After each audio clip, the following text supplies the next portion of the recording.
딸의 신혼여행 사진 한 장이 제 인생을 뒤흔들어 놓았습니다. 서귀포의 어느 카페 앞에서 찍은 사진 속 유리창 너머로 7년 전 실종된 제 아들이 걸어가고 있었습니다. 흐릿한 배경 속 그 모습은 2016년 5월 마지막으로 본 26살의 모습 그대로였습니다. 첫 직장에서 받은 휴가로 혼자 제주도 여행을 떠났다가 흔적도 없이 사라진 제 아들이 이제는 어느 카페의 사장이 되어 있었습니다. 처음에는 제 눈을 의심했습니다. 하지만 왼쪽으로 살짝 기운 걸음걸이, 어깨를 한쪽으로 늘어뜨린 채 걷는 모습, 그리고 왼쪽 눈썹 위에 희미한 흉터까지. 그 누구도 아닌 제 아들이었습니다. 이제 막 새 인생을 시작한 딸의 신혼여행에 찬물을 끼얹고 싶지는 않았지만 7년을 기다린 이 순간을 그냥 지나칠 수는 없었습니다. 제 가슴은 이미 터질 것 같았고 손은 떨리고 있었습니다. 그리고 마침내 저는 그를 마주하게 되었습니다. 저는 경북 상주에서 태어나 현재 서울에서 살고 있는 59년생 돼지띠입니다. 평범한 회사원으로 일하다 퇴직하여 지금은 소규모 문구점을 운영하고 있습니다. 제 인생에서 가장 큰 아픔이자 한이 되는 일은 7년 전 둘째 아들의 실종입니다. 당시 26이었던 아들은 제주도로 혼자 여행을 떠났다가 그대로 연락이 끊겼습니다.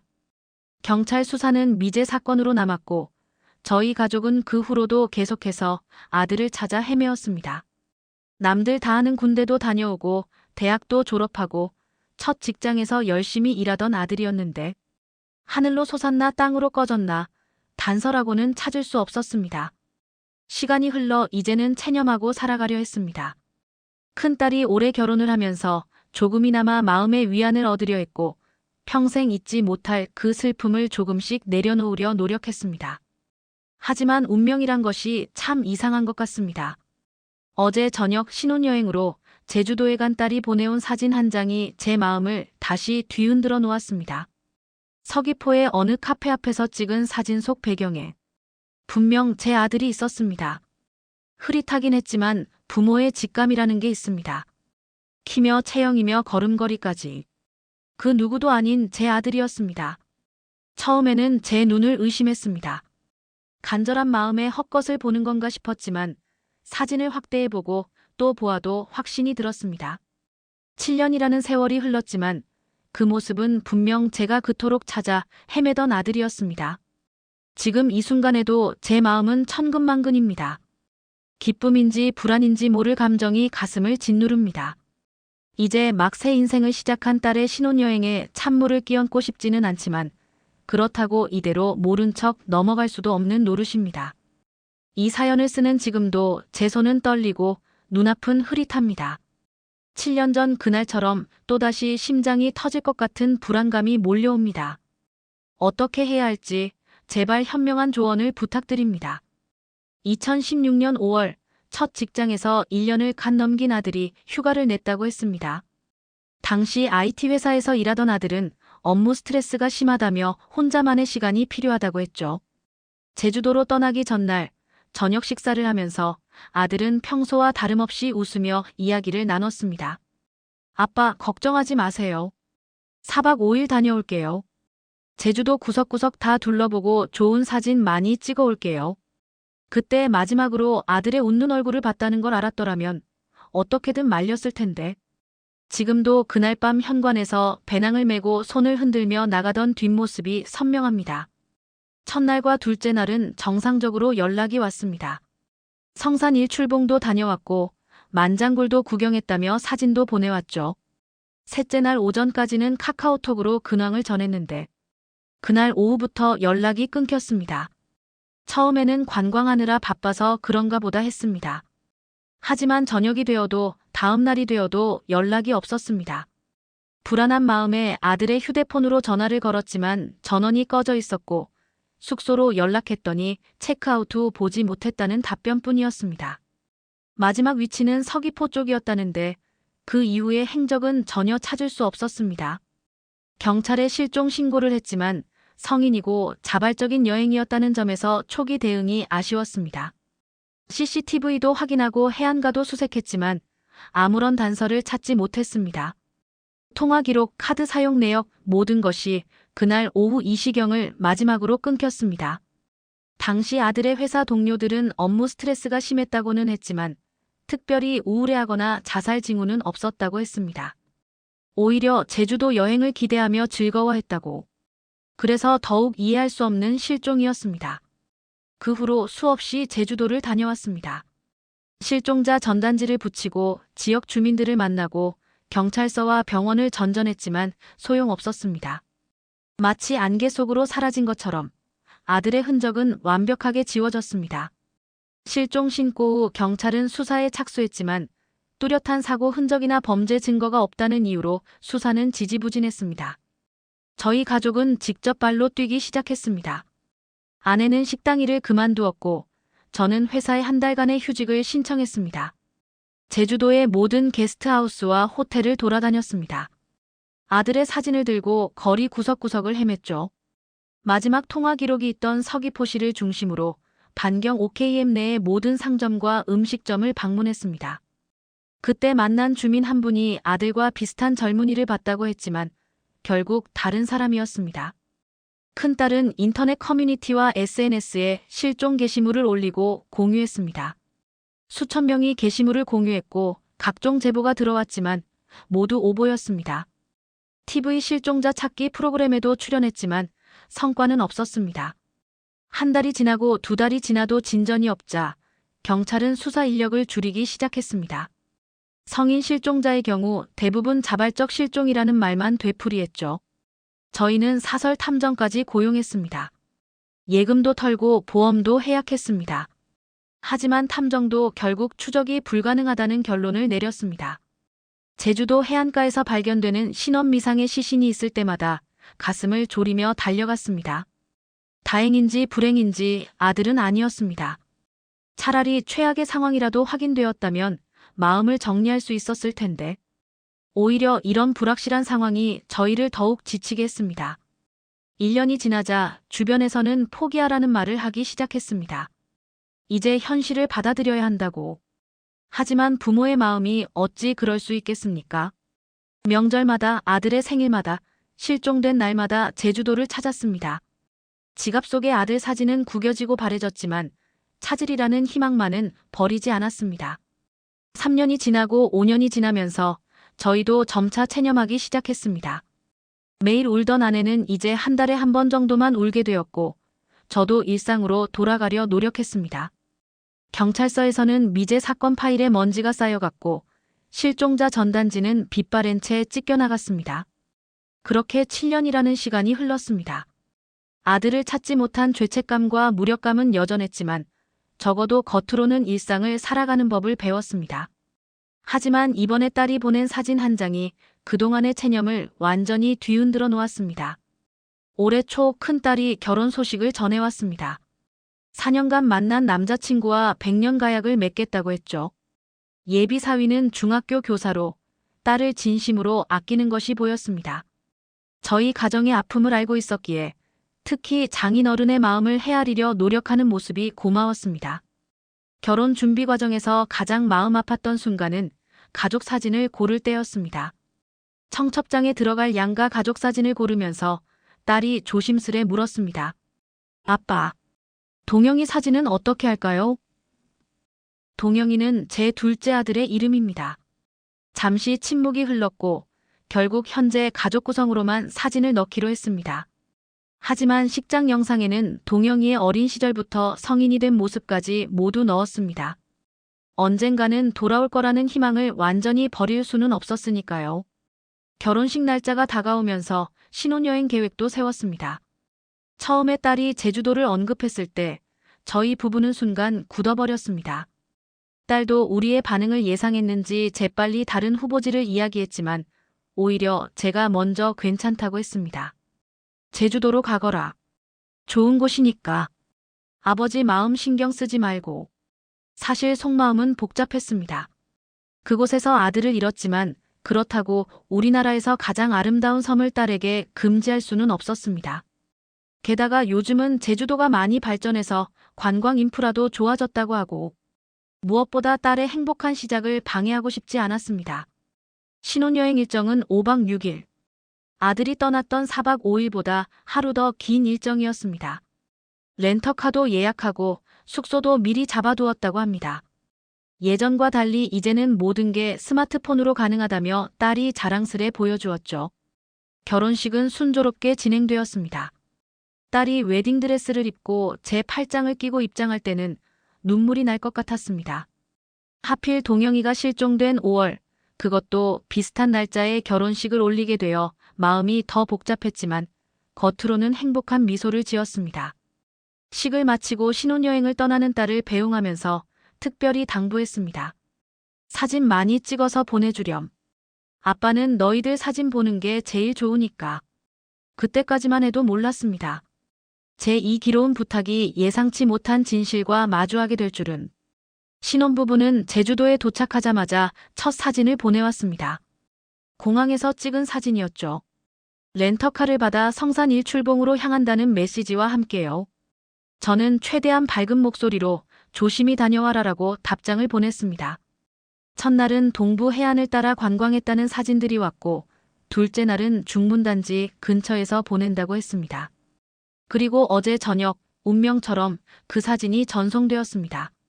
서귀포의 어느 작은 카페 앞에서 딸과 사위가 찍은 사진이었는데 처음에는 그냥 스쳐 지나갈 뻔했습니다.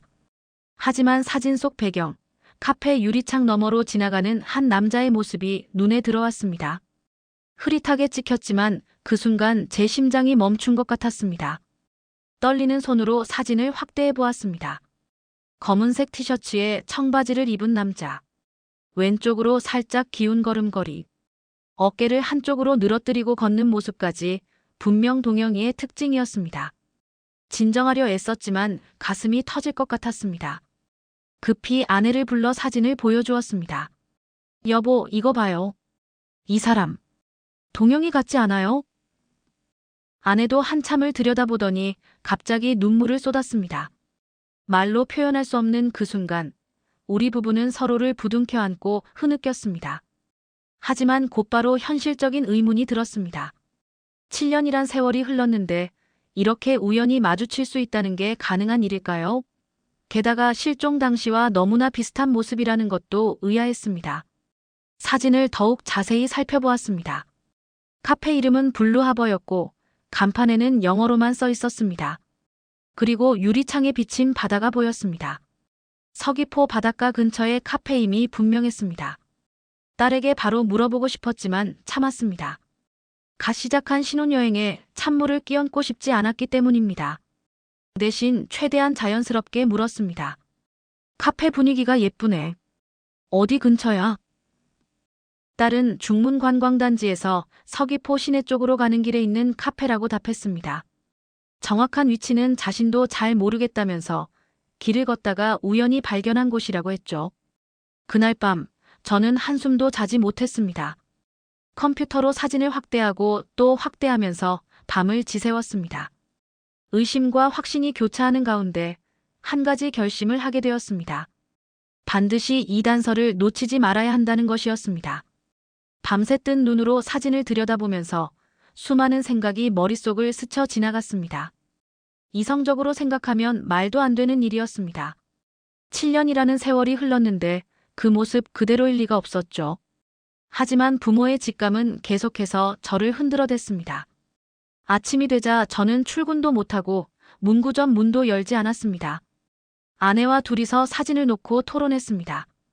아내는 처음보다는 조심스러운 입장이었습니다. 여보, 우리가 너무 조급한 거 아닐까요? 얼마나 동영이를 보고 싶었으면. 비슷한 사람을 보고 이러고 있는 건 아닐까요? 맞습니다. 저희가 너무 감정적으로 반응하고 있는지도 모릅니다. 지난 7년간 얼마나 많은 오보와 헛된 희망을 겪었습니까? 길거리에서 비슷한 뒷모습만 봐도 뛰어가서 확인했고 매번 실망하고 돌아섰습니다. 하지만 이번엔 뭔가 달랐습니다. 걸음걸이, 옷을 입는 스타일, 심지어 머리를 살짝 극적이는 습관까지. 사진 속 흐릿한 모습에서도 동영이의 특징이 그대로 보였습니다. 아니에요. 이번엔 확실해요. 모자를 쓴 채 걸을 때도 저렇게 왼쪽으로 기울어지는 게 동영이 특징이잖아요. 어릴 때부터 책가방을 매면 저렇게 다녔잖아요. 아내는 한숨을 쉬었습니다. 저의 이런 집착이 또다시 실망으로 이어질까 걱정하는 눈치였습니다. 실제로 지난 7년간 저는 수없이 많은 확신을 했고 그때마다 무너졌습니다. 딸에게 직접 물어볼까도 생각했습니다. 하지만 딸의 입장에서는 갓 시작한 신혼여행이 아들 찾기로 변질될까 걱정될 터. 게다가 만약 정말 동영이라면 갑작스러운 접촉이 오히려 그를 더 멀어지게 할 수도 있었습니다. 천천히 접근해야 할 것 같아요. 일단 그 카페의 정확한 위치부터 알아내고 주변 탐문도 해보고. 아내의 말이 맞았습니다. 하지만 제 마음은 이미 제주도로 날아가 있었습니다. 당장이라도 비행기를 타고 가서 그 카페 앞을 지켜보고 싶었습니다. 7년을 기다렸는데 이제는 단 하루도 더 기다리기 힘들었습니다. 결국 그날 하루 종일 가게도 열지 못했습니다. 인터넷으로 서귀포시의 모든 카페를 검색해보고 지도를 뒤지고 거리뷰를 확인했습니다. 블루하버라는 카페를 찾아보았지만 정확한 위치는 파악할 수 없었습니다. 밤이 되어서야 한 가지 결심을 하게 되었습니다. 일단은 딸의 신혼여행이 끝날 때까지 기다리자고요. 그동안 최대한 많은 정보를 모으고 신중하게 접근하기로 했습니다. 하지만 제 마음속에서는 이미 확신이 자리 잡고 있었습니다. 이번에야말로 진짜 동영이를 찾을 수 있을 거예요. 딸의 신혼여행을 방해하지 않으면서도 정보를 얻어내야 했습니다. 최대한 자연스럽게 대화를 이어가며 단서를 수집하기 시작했습니다. 오늘은 어디 다녀왔어? 카페 분위기가 참 좋아 보이던데. 딸은 순수한 마음으로 상세히 답해 주었습니다. 블루하버 카페는 중문관광단지에서 서귀포 시내로 넘어가는 해안도로 중간쯤에 있다고 했습니다. 특히 바다가 잘 보이는 창가 자리가 예뻐서 한참을 앉아 있었다고 했죠. 거기 사장님이나 직원분들이랑 이야기해봤어? 아니요. 제주도 카페들이 다 그렇듯이 키오스크로 주문하고 진동벨로 받아왔어요. 직원분들도 바빠 보여서 말 걸기가 좀 그랬어요. 이런 대화를 나누면서도 제 머릿속은 끊임없이 계산하고 있었습니다. 카페 위치를 파악하고 주변 환경을 체크하고 마치 7년 전 실종 수사를 다시 하는 것 같았습니다. 아내 몰래 제주도 지인들에게 연락도 취했습니다. 7년 전 수사 때 알게 된 경찰관, 택시기사, 부동산 중개인 등 아직도 연락처를 갖고 있는 분들에게 조심스레 문의했습니다. 혹시 서귀포의 블루하버라는 카페 아세요? 거기 주변에 특이사항은 없나요? 대부분은 정확한 정보를 주지 못했지만 한 택시기사분이 중요한 정보를 주었습니다. 아, 그 카페요? 한 2년 전쯤 생긴 곳인데. 원래 그 자리가 오래된 횟집이었어요. 젊은 사장이 들어와서 카페로 바꿨다고 하더라고요. 이 말을 듣는 순간 가슴이 쿵쾅거렸습니다. 2년 전이라. 그렇다면 동영이가 거기서 일하고 있을 가능성도 있지 않을까요? 하지만 너무 성급한 결론을 내리면 안 된다는 것도 알고 있었습니다. 인터넷으로 카페 정보를 찾아보았지만 SNS 계정 정도밖에 없었고 사업자 정보는 확인할 수 없었습니다. 게다가 코로나 이후 비대면 주문이 일반화되면서 직원들과 대화할 기회도 거의 없다고 하니 더욱 답답했습니다. 하루하루가 지날수록 궁금증은 커져갔고 밤잠을 이루지 못했습니다. 딸의 SNS를 통해 계속해서 사진이 올라왔지만 그 카페는 다시 나오지 않았습니다. 여보, 우리 제주도에 한번 가봐야 할 것 같아요. 결국 저는 아내에게 조심스럽게 말을 꺼냈습니다. 아내도 이미 알고 있었다는 듯 고개를 끄덕였습니다. 딸의 SNS를 하나하나 뒤지면서 블루하버 카페 주변의 다른 사진들을 찾아보았습니다. 그러다 우연히 발견한 것이 있었습니다. 카페 옆 골목길 사진에서 자전거 한 대가 보였는데 그 자전거의 바구니에 꽂혀 있는 전단지가 눈에 띄었습니다. 사진을 최대한 확대해보니 하버수산이라는 글자가 희미하게 보였습니다. 택시기사가 말했던 것처럼 이전에 횟집이었다는 사실과 연관이 있어 보였습니다. 이 단서를 가지고 지인들에게 다시 연락했습니다. 하버수산이요? 아, 맞다. 그 젊은 사장이 처음에는 수산물 도매를 했었어요. 그러다가 카페로 바꿨다고 하더라고요. 새로운 정보를 얻자 심장이 다시 뛰기 시작했습니다. 인터넷으로 하버수산을 검색해보니 2년 전까지 운영되었던 사업자 등록 정보가 나왔습니다. 하지만 대표자 이름은 킴이라는 성씨만 확인할 수 있었습니다. 더 깊이 파고들수록 새로운 의문들이 생겼습니다. 왜 수산물 도매상에서 갑자기 카페로 업종을 바꾼 걸까? 그리고 왜 하필 하버라는 영어 이름을 고수한 걸까? 문득 떠오른 것이 있었습니다. 동영이가 어릴 때부터 항구를 좋아했다는 사실이었습니다. 초등학교 방학 때마다 할아버지가 살던 포항에 가서 항구를 구경하곤 했죠. 영어로 하버를 쓴다는 것. 이것도 우연의 일치일까요? 아내와 상의 끝에 제주도 경찰서의 지인에게 부탁해서 카페 주변 CCTV 영상을 확인해달라고 했습니다. 물론 공식적인 수사가 아니라 할 수 있는 것이 제한적이었지만 다행히 카페 앞을 지나가는 사람들의 모습을 볼 수 있었습니다. 며칠 뒤 경찰 지인에게서 연락이 왔습니다. 사장으로 보이는 남자가 매일 아침 7시쯤 카페에 출근하더라고요. 키가 크고 마른 체형. 보내주신 실종 당시 아드님 사진이랑 체형이 비슷해 보이기는 합니다만 확신할 수는 없지만 가능성은 충분해 보였습니다. 게다가 카페 주변 상인들을 통해 들은 이야기로는 그 사장이 2년 전에 갑자기 나타나서 가게를 인수했다고 합니다. 과거에 대해서는 전혀 말을 하지 않았다고 하더군요. 처음에는 수산물 도매상을 하더니 어느 날 갑자기 카페로 바꿨어요. 손재주가 있는지 직접 인테리어도 하고.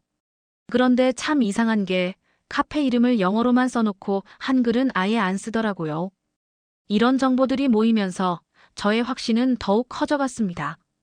하지만 동시에 두려움도 커졌습니다. 만약 정말 동영이라면 왜 7년 동안 연락 한 번 하지 않았을까?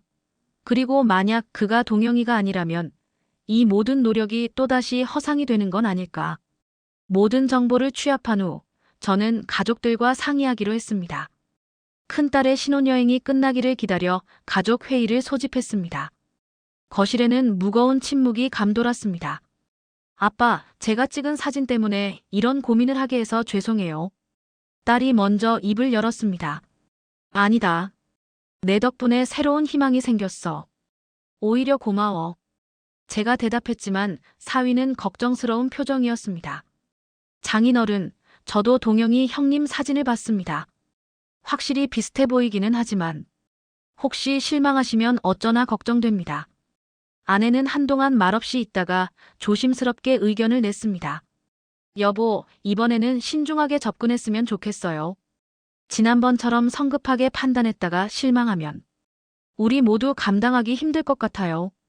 지난 7년간 우리 가족이 겪은 상처들이 떠올랐습니다. 수없이 많은 제보를 쫓아다니며 희망과 실망을 반복했던 기억. 특히 3년 전 부산에서 있었던 일은 아직도 아픈 기억으로 남아 있습니다. 당시 부산의 한 식당에서 동영이와 똑같이 생긴 청년을 봤다는 제보를 받고 곧바로 달려갔었죠. 하지만 결국 다른 사람이었고 그 실망감에 아내는 일주일 동안 병원에 입원했었습니다. 이번에는 달라요. 전문가의 도움을 받아서 체계적으로 접근하면 좋겠어요. 큰딸이 제안했습니다. 사설 탐정을 고용하는 건 어떨까요? 아니면 실종자 찾기 전문 단체에 의뢰를 해보는 것도. 하지만 제 마음은 이미 급했습니다. 시간이 너무 오래 걸릴 것 같아. 내가 직접 가보는 게 좋겠어. 아버님, 그러시면 안 됩니다. 만약 정말 동영이 형님이 맞다면 갑작스러운 방문이 오히려 역효과를 낼 수 있습니다. 사위의 만류에 잠시 멈칫했습니다. 가족들의 걱정은 이해했습니다. 하지만 이미 제 마음은 불타오르고 있었습니다. 7년을 기다렸는데 이제 와서 또 얼마나 더 기다려야 할까요? 일단 내일 제주도에 가보겠습니다. 카페 주변만 살펴보고 올게요. 절대 성급한 행동은 하지 않을게요. 결국 제 고집을 꺾지 못한 가족들은 한 가지 조건을 제시했습니다. 그럼 저도 같이 가겠습니다. 아내가 단호하게 말했습니다. 이렇게 우리 부부의 제주도 방문이 결정되었습니다. 가족들의 우려 속에서 그러나 희망을 안고 떠나는 여정이 시작되었습니다. 제주행 비행기 표를 예약하면서도 손이 떨렸습니다.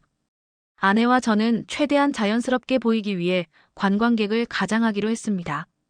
디지털 카메라도 준비하고 등산복도 챙겼습니다. 그동안 수집한 정보들을 다시 한번 정리했습니다. 블루하버 카페는 오전 9시에 문을 연다고 했지? 네, 그리고 사장으로 보이는 사람은 7시쯤 출근한다고 했어요. 우리는 세세한 계획을 세웠습니다. 첫째 날은 카페 주변을 살펴보기로 했습니다. 직접적인 접촉은 피하고 멀리서 관찰만 하기로 했죠. 둘째 날은 주변 상인들을 만나 이야기를 들어보기로 했습니다. 만약 정말 동영이라면 어떻게 해야 할까요? 아내가 떨리는 목소리로 물었습니다. 쉽게 대답할 수 없었습니다. 왜 7년 동안 연락하지 않았는지, 왜 이런 식으로 살고 있는지. 수많은 의문이 있었지만 그보다 더 큰 것은 그저 아들을 다시 만나고 싶은 간절한 마음이었습니다. 일단 확인부터 해봐요. 너무 성급하게 다가가면 안 될 것 같아요. 제주도 지인들에게도 연락했습니다. 현지에서 도움을 받을 수 있는 사람들을 미리 섭외해 둔 거죠. 특히 7년 전 수사에 참여했던 형사님은 비공식적으로나마 도움을 주기로 했습니다. 혹시 모르니까 카페 주변 CCTV도 다시 한번 확인해 보겠습니다. 그리고 사업자 등록 정보도 자세히 들여다보고요. 준비물 목록을 작성하면서 갑자기 울컥했습니다. 7년 전에도 이런 준비를 했었지요. 그때는 실종된 아들을 찾기 위해, 이번에는 찾았을지도 모르는 아들을 확인하기 위해, 이번에는 꼭. 저도 모르게 중얼거렸습니다. 아내는 조용히 제 손을 잡았습니다. 그녀의 손도 차갑고 떨리고 있었습니다. 우리는 서로에게 의지하며 이번 여정을 준비했습니다. 떠나기 전날 밤 동영이의 옛 사진들을 다시 보았습니다. 걸음걸이, 버릇, 특징들을 다시 한번 기억에 새겼습니다. 그리고 무엇보다 중요한 것 하나. 동영이의 왼쪽 눈썹 위에 있는 작은 흉터. 어릴 때 자전거에서 떨어지면서 생긴 흉터를 잊지 않으려 노력했습니다. 내일이면 드디어 깊은 한숨과 함께 짐을 싸며 이번에야말로 진실을 마주하게 되기를 간절히 기도했습니다. 제주도에 도착한 첫날, 우리는 렌터카를 빌려 서귀포로 향했습니다. 카페 주변을 지나칠 때마다 심장이 쿵쾅거렸습니다. 블루아버. 파란 간판이 멀리서도 눈에 띄었습니다. 저기에요. 아내가 떨리는 목소리로 말했습니다. 우리는 카페에서 조금 떨어진 곳에 차를 세웠습니다. 오전 6시 30분. 아직 어둑한 새벽이었습니다. 경찰 지인이 말한 대로 7시쯤이면 사장이 출근한다고 했으니 기다리기로 했습니다. 저기 봐요. 아내가 갑자기 손을 꽉 잡았습니다. 멀리서 한 남자가 걸어오고 있었습니다. 키가 크고 마른 체형. 왼쪽으로 살짝 기운 걸음걸이. 그리고 어깨를 한쪽으로 늘어뜨린 채 걷는 모습까지. 숨이 멎는 것 같았습니다. 망원경으로 자세히 보니 검은색 모자를 쓰고 있었고 마스크는 턱에 걸쳐져 있었습니다. 얼굴이 정확히 보이지는 않았지만 그 모습만으로도 가슴이 떨렸습니다. 남자는 카페 앞에 멈춰 섰고 주머니에서 열쇠를 꺼내 문을 열었습니다. 그 순간 모자가 살짝 올라갔고 왼쪽 눈썹 위에 희미한 흉터가 보였습니다. 여보. 아내가 흐느끼기 시작했습니다. 확신이 들었습니다. 그는 분명 우리 동영이었습니다. 7년이라는 세월이 흘렀지만 그 특징적인 모습들은 그대로였습니다. 하지만 왜 이곳에서? 왜 연락하지 않았을까? 우리는 잠시 차 안에서 그의 모습을 지켜보았습니다. 카페 안에서 분주히 움직이는 모습, 테이블을 닦는 모습, 커피 머신을 점검하는 모습. 모든 게 낯설면서도 너무나 그다웠습니다. 어떻게 할까요? 아내가 물었습니다. 순간 망설였습니다. 지금 당장 뛰어들어가 아들을 붙잡고 싶은 마음과 신중하게 접근해야 한다는 이성적 판단이 충돌했습니다. 결국 우리는 조금 더 지켜보기로 했습니다. 카페가 문을 열고 손님들이 드나드는 모습, 동영이가 주문을 받고 커피를 내리는 모습. 모든 순간이 꿈만 같았습니다. 그리고 결정적인 순간이 찾아왔습니다. 점심시간이 되자 동영이는 잠시 카페를 비우고 근처 편의점으로 향했습니다. 우리는 그 순간을 놓치지 않았습니다. 편의점 앞에서 마주친 순간 동영이의 눈이 커졌습니다. 그리고 곧 창백해진 얼굴. 무언가 말하려다가 그대로 굳어버렸습니다. 동영아. 떨리는 목소리로 불렀습니다. 아버님. 그가 겨우 입을 열었습니다. 예상했던 반응은 아니었습니다. 도망가거나 모른 척하거나 혹은 반가워할 거라고 생각했는데 그저 당황한 듯 서 있을 뿐이었습니다. 들어가서 이야기 좀 할까? 제가 조심스레 제안했습니다. 편의점 옆 작은 공원 벤치에 앉았습니다. 한동안 아무도 말을 꺼내지 못했습니다. 아내는 눈물만 흘렸고 동영이는 고개를 숙인 채 손가락만 만지작거렸습니다. 기억이 잘 안 납니다. 드디어 동영이가 입을 열었습니다. 7년 전 그날 서귀포 앞바다에서 사고가 났어요. 파도에 휩쓸렸다가 깨어났을 때는 아무것도 기억나지 않았습니다. 그의 이야기는 충격적이었습니다. 기억상실. 지역 어민들이 그를 구조했고 병원에서 치료를 받았지만 신원을 확인할 수 없었다고 합니다. 신분증도 휴대폰도 모두 바다에 빠뜨렸다고. 처음에는 누군가 찾으러 올 거라고 생각했어요. 하지만 아무도 오지 않았죠. 우리가 얼마나 필사적으로 찾아다녔는지 설명하려 했지만 말이 나오지 않았습니다. 당시 수색 범위가 잘못된 것이었습니다. 우리는 실종 신고된 지점을 중심으로 찾았지만 그는 조류에 휩쓸려 다른 지역으로 떠내려갔던 것입니다. 2년 전부터 조금씩 기억이 돌아오기 시작했어요. 하지만 완전하지 않았습니다. 단편적인 장면들만. 그가 말을 이어갔습니다. 항구를 보면 왠지 모를 친숙함을 느꼈고 커피 내리는 일이 손에 익숙했다고 합니다. 우리 가족의 얼굴도 흐릿하게 기억났지만 확신할 수 없었다고. 그래서 하버라는 이름을 붙인 거구나. 제가 중얼거렸습니다. 동영이는 고개를 끄덕였습니다. 네. 뭔가 의미가 있을 것 같아서. 그제서야 모든 것이 이해되기 시작했습니다. 왜 한글 간판을 쓰지 않았는지, 왜 사람들과 깊은 교류를 피했는지. 자신의 정체성을 찾는 과정이었던 것입니다. 동영이의 이야기를 들은 후 우리는 잠시 시간이 필요했습니다. 카페는 직원에게 맡기고 우리 셋은 근처 조용한 식당으로 자리를 옮겼습니다. 아무도 음식에 손을 대지 않은 채 각자의 생각에 잠겼습니다. 지금 많이 혼란스러우시죠? 동영이가 조심스럽게 물었습니다. 내가 더 혼란스럽지 않느냐고 묻고 싶었지만 말을 삼켰습니다. 지금 이 순간 그의 기억이 완전히 돌아오지 않은 상태에서 너무 많은 것을 강요하면 안 된다는 걸 알았습니다. 의사 선생님이 말씀하시길 기억은 천천히 돌아올 거래요. 억지로 하면 오히려 역효과가 날 수 있다고.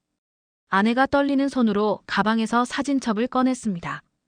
동영이의 어린 시절부터 실종 직전까지의 사진들이었습니다. 하지만 저는 말렸습니다. 지금은 좀 더 천천히 가는 게 좋을 것 같아요. 동영이는 고마워하는 눈빛을 보냈습니다.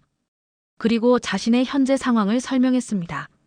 지난 7년간 새로운 인생을 살아왔고 나름대로 안정을 찾았다고. 하지만 항상 무언가 빠져있다는 느낌이 들었다고 합니다. 법적으로는 어떻게 해야 할까요? 아내가 물었습니다. 실종자 신분이었던 동영이의 법적 지위를 회복하는 것도 문제였습니다. 현재는 다른 이름으로 살고 있었고 새로운 신분증도 발급받은 상태였습니다. 이 모든 것을 원래대로 돌리는 과정이 필요했습니다. 천천히 진행하면 좋겠어요. 동영이가 말했습니다. 제가 아직 모든 걸 받아들일 준비가 안 된 것 같아서요. 우리는 그의 의견을 존중하기로 했습니다. 당분간은 현재 상태를 유지하면서 일주일에 한 번 정도 만나기로 했습니다. 그리고 필요할 때마다 연락할 수 있도록 번호를 교환했습니다. 동영아, 우리가 너무 서두르는 것 같아서 미안하구나. 제가 말했습니다. 아니에요. 저도 이제는 알고 싶어요. 제가 누구였는지, 어떤 삶을 살았는지. 그의 눈에서 눈물이 흘렀습니다. 저도 모르게 안아주려 했지만 잠시 멈칫했습니다. 아직은 때가 아닌 것 같았습니다. 우리 천천히 해보자. 내가 준비될 때까지. 떨리는 목소리로 말했습니다. 그날 이후로 일주일이 지났습니다. 우리는 제주도에 머물기로 결정했고 근처 펜션을 예약했습니다. 매일 아침 블루하버 카페에 들러 커피를 마시는 것이 일과가 되었습니다. 동영이는 조금씩 마음을 열기 시작했습니다. 처음에는 어색해하던 것과 달리 이제는 우리를 보면 살짝 미소를 짓습니다. 가끔은 자신이 직접 만든 커피를 가져다 주기도 합니다. 이게 제가 제일 자신 있는 메뉴예요. 라테아트가 예쁘게 들어간 커피를 내밀며 말했습니다. 내가 어릴 때부터 손재주가 좋았어. 아내가 말했다가 화들짝 놀랐습니다. 아, 미안해. 너무 서두르는 거지. 하지만 동영이는 고개를 저었습니다. 괜찮아요. 오히려 도움이 돼요. 제 과거에 대해 듣는 게 조금씩 그의 기억도 돌아오는 것 같았습니다.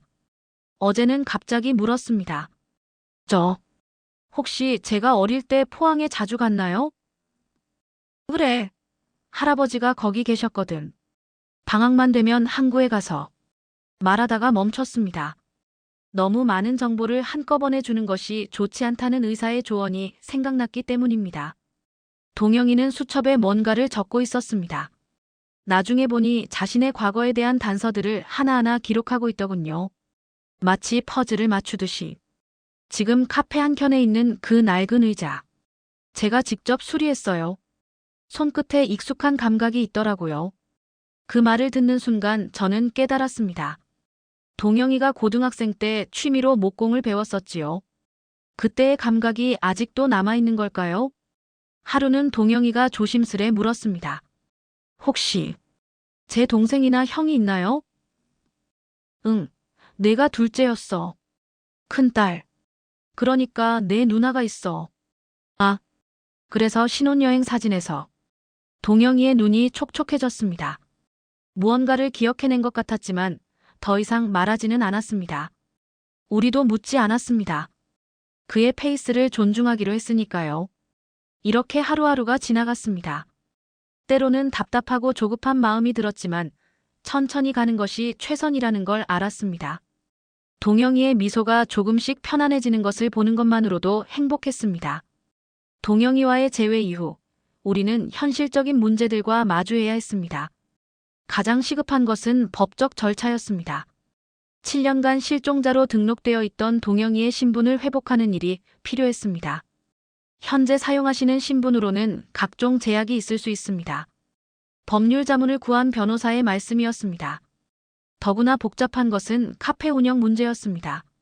현재 동영이는 다른 이름으로 사업자 등록을 해놓은 상태였습니다. 이것을 원래 이름으로 바꾸는 과정에서 발생할 수 있는 세금 문제나 행정적 절차들이 걱정되었습니다. 아버님, 제가 지금 거래하는 업체들도 있고 단골 손님들도 있어서 동영이의 걱정스러운 목소리가 가슴을 아프게 했습니다. 의료적인 문제도 있었습니다.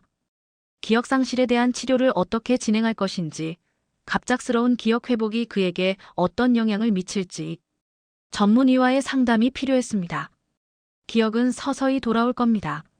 하지만 그 과정에서 심리적 충격이 있을 수 있어요.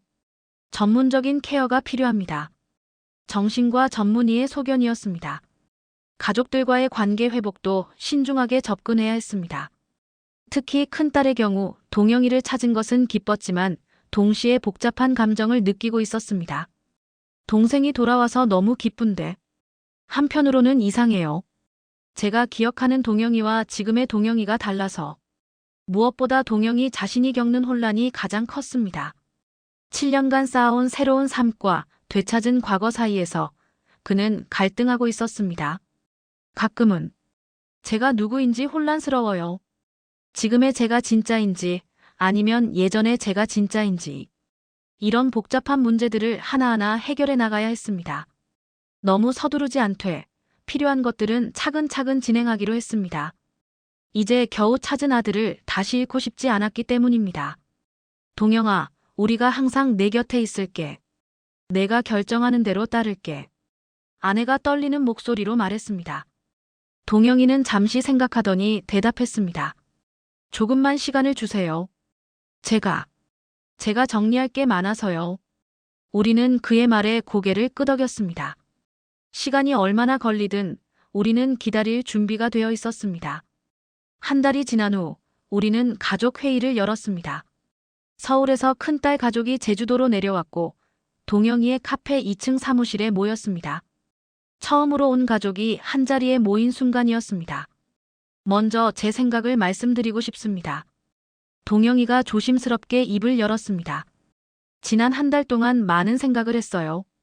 기억도 조금씩 돌아오고 있고, 이제는 제가 누구인지 조금씩 알 것 같아요. 그의 목소리는 떨렸지만 또렷했습니다. 저는 이 카페를 계속 운영하고 싶어요. 여기서 새로 시작한 인생도 제 삶의 일부니까요. 하지만 동시에 우리 가족과도 함께하고 싶습니다. 큰딸이 눈물을 훔쳤습니다. 바보 동영아, 누가 내 카페를 관두라고 하니? 동영이는 미소를 지었습니다. 한 달 전보다 훨씬 자연스러운 미소였습니다. 우리는 다음과 같은 계획을 세웠습니다. 첫째, 법적 절차는 천천히 진행하기로 했습니다. 우선 실종자 신분을 해제하고 그 후에 사업자 등록 전환을 진행하기로 했습니다. 둘째, 저희 부부는 당분간 제주도에 머물기로 했습니다. 서울의 집은 큰딸 가족이 관리하기로 했고 문구점은 정리하기로 했습니다. 셋째, 동영이의 치료는 지속적으로 받되 너무 서두르지 않기로 했습니다. 기억이 자연스럽게 돌아올 때까지 기다리자는 의사의 조언을 따르기로 했습니다. 그리고 제가 제안하고 싶은 게 있어요. 동영이가 다시 말을 이었습니다. 카페 간판을 블루하버 동영이네로 바꾸고 싶어요. 이제는 제가 누구인지 숨기지 않고 싶어서요. 그 말을 듣는 순간 모두의 눈에 눈물이 고였습니다.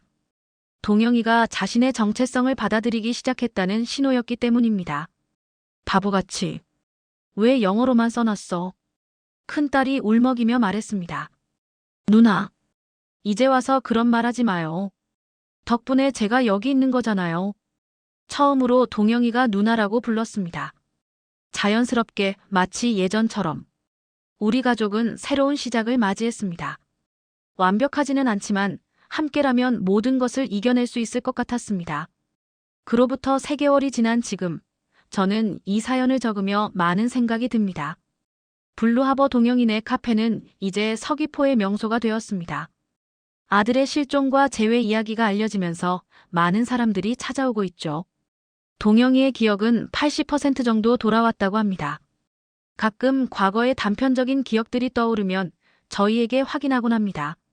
어제는 갑자기 자신의 중학교 시절 별명을 기억해냈다며 좋아했습니다. 법적 절차도 순조롭게 진행되고 있습니다. 실종자 신분은 해제되었고 현재는 사업자 등록 전환 작업을 진행 중입니다. 많은 분들이 도움을 주셔서 예상보다 수월하게 진행되고 있습니다. 하지만 아직도 마음 한켠이 무겁습니다. 7년이라는 시간 동안 우리가 미처 찾지 못했던 것에 대한 죄책감, 그리고 동영이가 겪었을 혼란과 고통을 생각하면 가슴이 아픕니다. 특히 걱정되는 것은 동영이의 앞으로입니다. 기억이 완전히 돌아온다고 해도 그 7년의 공백을 어떻게 메워야 할지, 또 동영이가 겪을 수 있는 정체성의 혼란을 어떻게 도와줘야 할지. 아버님, 너무 걱정하지 마세요. 동영이가 종종 저에게 말합니다. 지금이 더 행복해요. 이제는 제가 누구인지 알고 있으니까요. 그래도 부모 마음이 그러합니다. 혹시라도 무리하게 기억을 되찾으려다 더 큰 상처를 받지는 않을지, 갑자기 떠오른 기억들로 힘들어하지는 않을지. 이 사연을 읽으시는 분들께 여쭤보고 싶습니다. 저희가 이대로 잘 가고 있는 걸까요? 앞으로 어떻게 해야 동영이가 더 행복해질 수 있을까요? 그리고 우리 가족이 더 단단해질 수 있을까요? 지금 이 순간에도 누군가는 가족을 찾고 있을 것입니다. 그분들에게 말씀드리고 싶습니다. 절대 포기하지 마세요. 우리 동영이를 다시 만난 것처럼 언젠가는 기적처럼 만날 수 있을 것입니다. 이제 저는 매일 아침 동영이의 카페에서 커피를 마시며 하루를 시작합니다. 창밖으로 보이는 서귀포 바다를 보며 생각합니다. 7년이라는 시간이 우리에게서 많은 것을 가져갔지만 또 다른 많은 것을 가져다 주었다고. 그리고 기도합니다. 우리 가족의 새로운 시작이 행복으로 가득하기를.